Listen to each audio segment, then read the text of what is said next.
Hello everyone, welcome to English for You. I'm Mike. And I'm Reese. And today, Reese, we are going to be talking about that feeling that comes over you around 2 or 3 in the afternoon, maybe even earlier. You've had a big lunch, you've had a busy morning, and suddenly it's like, oh, the energy just flows out of you. The sleep comes on, but it's not bedtime. It's not even nighttime. It's the afternoon. So that's why the title of our article is kind of, suggesting this situation, kind of showing us what might happen if you feel sleepy after lunch. This is a question. Do you feel sleepy after lunch? It may be a food coma. Oof, I've definitely experienced a few of those. Oh yeah, absolutely. Yeah. I've had a dinner, I've even had a breakfast coma. What did you have for breakfast? Probably too many sausages or bacon and eggs or something big. It usually comes after a big meal, right? And if it's the evening, it's not a big problem. It's evening time. You can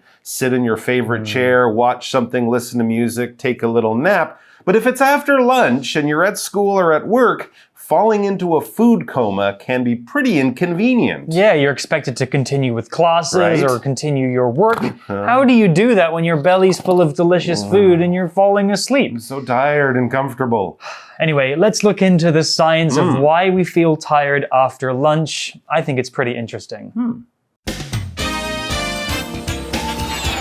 Reading.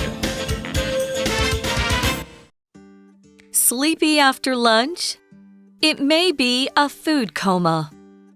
You've just eaten a nice, big, satisfying lunch. How do you feel? You might answer sleepy, like many others.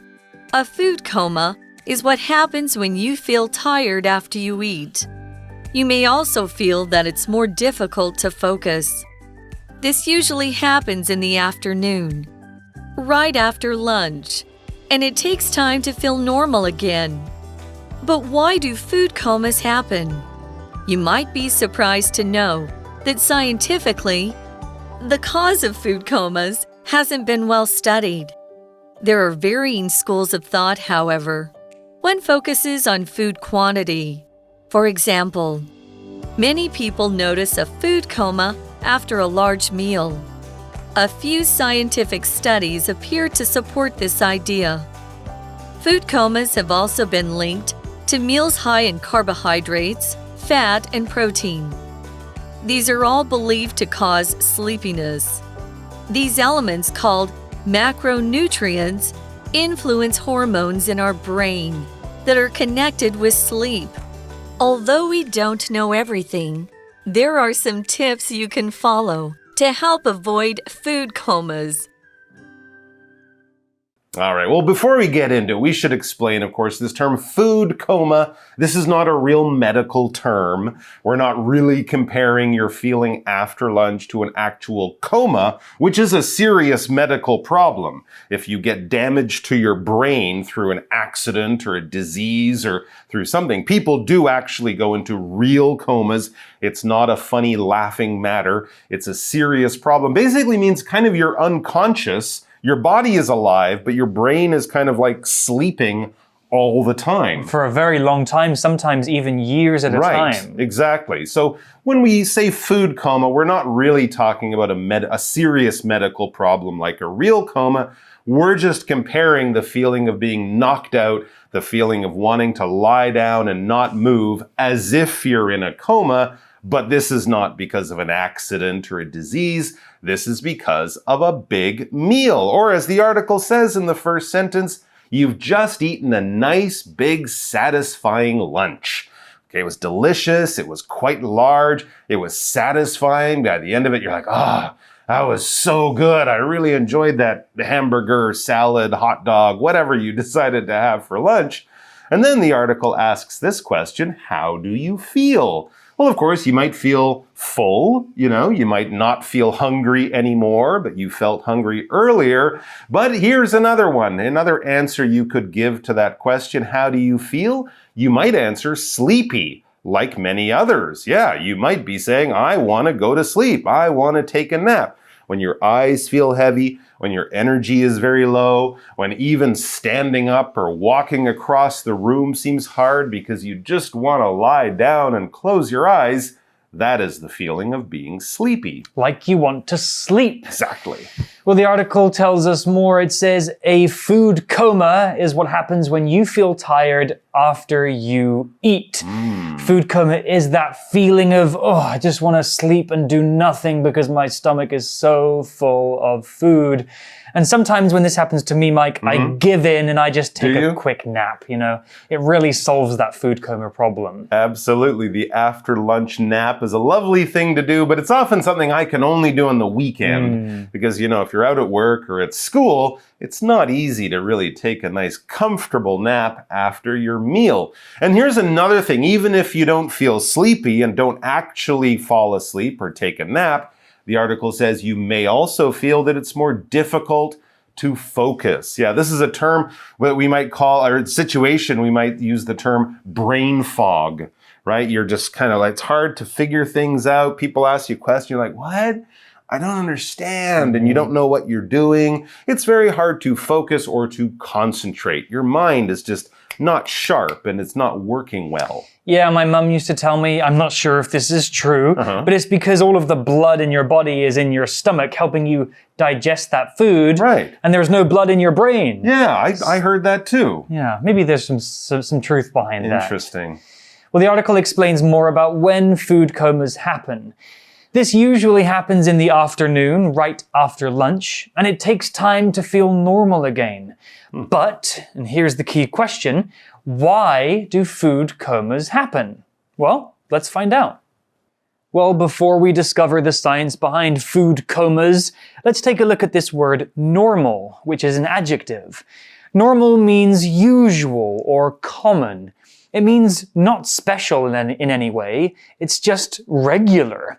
You could have a normal day at school. That's a day at school where nothing strange or special happened. You just went to school, did your classes, and came home. It's a normal day. Normal isn't good or bad, it's just normal. Here's an example sentence. A body temperature between 36 and 37 degrees is considered normal. All right, so there you go. It is normal to feel like you're falling asleep after lunch. It's normal to have a coma. Now, the article goes on to tell us you might be surprised to know that scientifically, the cause of food comas hasn't been well studied. Well, that's kind of interesting. So this is something that scientists haven't really studied or researched or learned much about. Maybe because food comas don't kill people, and so there's no real problem here the scientists have to fix. I guess they could invent a medicine that makes you feel energetic after lunch, but that's just a cup of coffee. So, you know, you can see why science might not really research this too much, but it's still interesting to know scientifically what's happening inside your body. When we use this word scientifically, we're just talking about things that are done or things that we're looking at or talking about that are related to science. If it comes from the research, from the investigations, from the data and information that scientists discover through experiments and all sorts of other stuff like that, we can say it was scientifically proven, or they have scientifically tested this. They have done it in the way that scientists do science. For example, it has been scientifically proven many times that the Earth is round and not flat. Yet, some people still refuse to believe that the Earth is round. And those people are not always in food comas. They actually think that. Very strange. Back to the article and more science. There are varying schools of thought, however. One focuses on food quantity. Well, a few words to talk about here before we explain what we're talking about. The first one is varying, which is a word that means various or different or not uniform, not the same. If something is varying, that means that there are many different options available. If two things vary, that means that they are different from each other. So by saying varying schools of thought, the article's explaining that there are many ways of thinking about this topic, and they're all different from each other. They vary. An example sentence could be, there are varying opinions about whether animals should be kept in zoos or not. Okay. The article also used the word quantity. A quantity is an amount of something. The word quantity itself doesn't tell us about how much, but that we are talking about a particular amount of something. We use the qualifiers large or small when using the word quantity. A large quantity of something means a lot of that thing. A small quantity of something means not so much. Here's an example sentence. The typhoon brought a huge quantity of rain to Taiwan.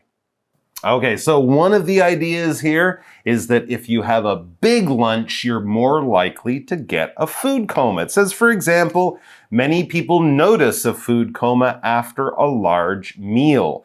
All right, so this is just what people notice. We're not talking what scientists discover. We're kind of talking what people like you and I might say, oh yeah, food coma. I usually get that after I eat a whole pizza to myself. I had a large meal and then I get sleepy afterwards. But remember, that's just what people have noticed.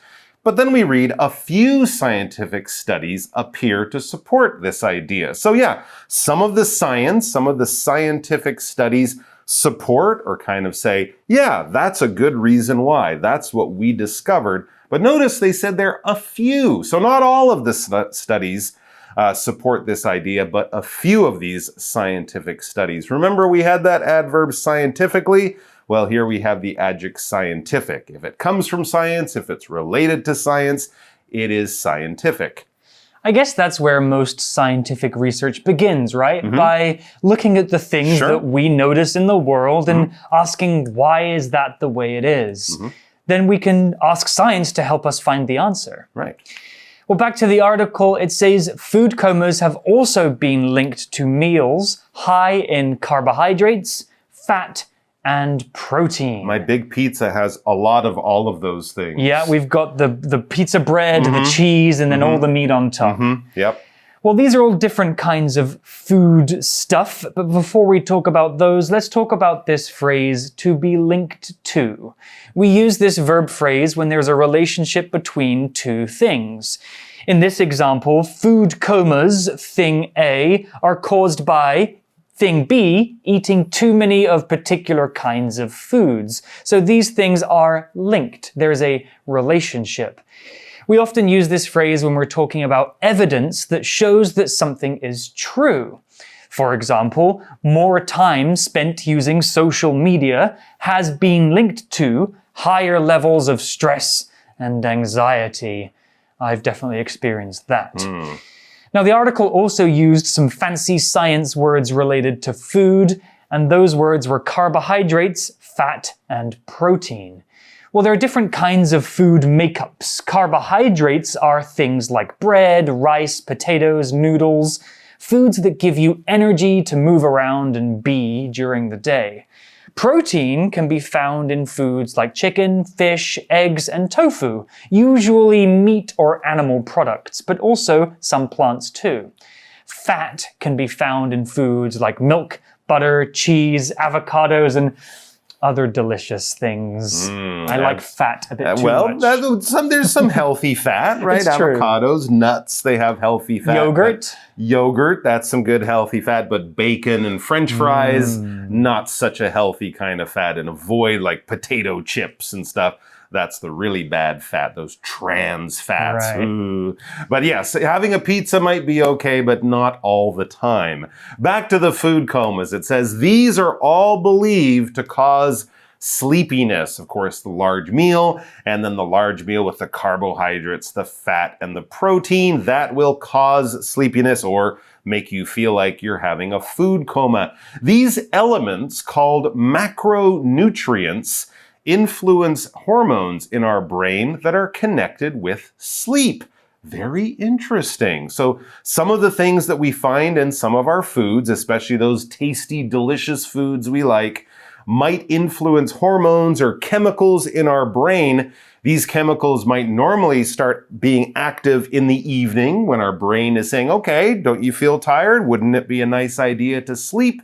But because we eat these foods, those chemicals become active in the daytime, which explains why we feel suddenly tired in the early afternoon. When we talk about elements, we're talking about parts of something, important parts of something. Now, I'm not saying, physical parts, parts of a bicycle or the parts of your computer. Here we're often talking about an idea that has different parts to it. For example, if I'm talking about throwing a party, you might say, oh, there are many elements to throwing or having a good party. You need good guests, you need a cool venue, you need good music, food, drinks, decorations, entertainment. These are all parts of the idea of throwing a really good party. These are elements to that. For example, there are many elements to giving a good speech. Right, you don't just have to say something interesting, you have to do it very well, make eye contact, keep the audience interested, maybe make them laugh. All of these different parts go into making a good speech. So it's time now for our language in focus, which is reduced relative clauses. If the relative pronoun is the subject of the relative clause, then the clause can be reduced, made smaller, to a present participle phrase using verb ing, or a past participle phrase using verb with ed. If the relative clause is in the passive voice and in a simple tense, then it can be reduced by deleting the relative pronoun, leaving you with the past participle. For example, these elements, which are called macronutrients, influence hormones in our brain that are connected with sleep. Basically, this means these elements called macronutrients influence hormones in our brain that are connected with sleep. These two sentences have the same meaning. Now, if the verb is in the active voice, it gets reduced to a present participle phrase. For example, the teacher told the student who will play the lead character in the play to practice her lines. That's a mouthful. Let's make it easier. The teacher told the student playing the lead character in the play to practice her lines. That's a bit easier to digest. And yes, what we called macronutrients, well, we should actually explain what those are now that we know what they're called. We actually mentioned some of the macronutrients. You might not know this long-term macronutrients, but you probably have heard what we're talking about, because when we talk about healthy food, unhealthy food, when the doctor is telling you how to have a good diet, they often use words like fat, protein, minerals, and carbohydrates and things like that. So basically, macronutrients are things in our food that we need to get a lot of to be healthy. So we're not talking about vitamin K here or something that you might get a little bit if you eat a certain plant. We're talking about the things that you'll get a lot of in almost every meal. You will get fat, protein, carbohydrates, and getting stuff like that in your body in large amounts in all your meals will keep you healthy and keep your hormones healthy, I guess. Hormones are those chemicals in your body, right? Yes. That kind of make you feel certain ways or do certain things. Grow hair as you're getting older, do all sorts of stuff in your bodies. Yeah. Right. Males and females generally have different hormones. That's why boys and girls kind of look different or grow in different ways. Absolutely. And as you said, when you feel happy, that's a hormone. When you feel tired, that's a hormone. Depressed, these are different hormones. And when people have problems with their feelings in their mind, often it's because their hormones being produced in their glands and their brain are out of balance. So having your hormones be as healthy as the rest of your body will leave you being a good, healthy, happy person. Indeed. We also saw the word connect, which is similar to a phrase that we saw before. It just means to join or to link to have a relationship with something else. There are two things and they exist separately, but there's something that links them together. The article might have talked about hormones. Another example, hormones in our brain that are connected with sleep. That means these hormones are linked to how we sleep. They are connected. They are related to each other. Yeah. Here's an example sentence with connect. The amount of crime in society is closely connected to the amount of poverty. These two things have a connection. They are related. So the more poor people there are, the more crime there might be. Yeah, I think they've shown that over the years. Okay, let's get back to having a food coma. Here we go.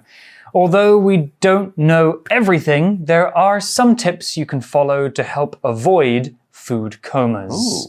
Ooh, I'm eager to learn what those are because I suffer from food comas like no one's business. Yeah, and if it's the weekend or a holiday, that's not a problem. But if you're in the middle of a busy day, suddenly feeling tired and sleepy, having brain fog, or being in a food coma in the middle of your afternoon can be inconvenient. So we're going to get some good tips on how to avoid these things in the future. But for now, we have just enough time for our chat question. You chat. All right, so our chat question is probably something everyone can relate to and will be able to answer. Have you had a food coma before? Describe your experience. Well, I think we've both clarified that we've both experienced food comas before. I have them fairly regularly because for me, lunch is usually the bigger meal of the day. Okay. And I do like to indulge by going to, nicer restaurants at lunchtime. I see, yeah. But sometimes I might have work or class at 1 p.m. Ooh. Those are the days when I try to avoid huge meals. Maybe I'll have like a salad or just like a small bowl of noodles or like a bento box, Good thinking. Nothing that's really going to keep me down for the afternoon. Okay, but if it is the weekend or if you're just having a lazy afternoon, you can eat as much as you want and then take a nap and wake up just in time for dinner. Clear my schedule for the afternoon. I'm going to bed. There you go. So plan your food comas. Be like Reese. Be smart about it. All right, guys, that's all the time we have for today, but we're going to be back with more about food comas tomorrow. So bon appetit, sleep well, and we'll see you then. Bye. Vocabulary Review. Normal. It's normal to feel nervous before speaking in public. Scientifically. Nuts have been scientifically studied to understand their health benefits. Varying. Our language school is not just for beginners. We accept students of varying levels and abilities. Quantity. This cereal isn't very healthy because it has a high quantity of sugar. Element. A great story, skilled acting, good dialogue, and great directing are all elements of an amazing movie. Connect. Police are searching for a man they believe is connected with the crime that happened last night. 智慧小补帖 Carbohydrate. Protein. Macronutrient. Hormone.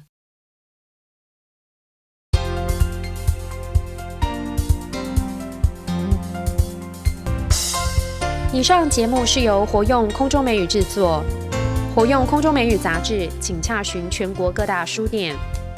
如欲索取试听教材，请来电02-2364-4000 02-2364-4000，或上网查询，网址是 www.english4u.net www.english4u.net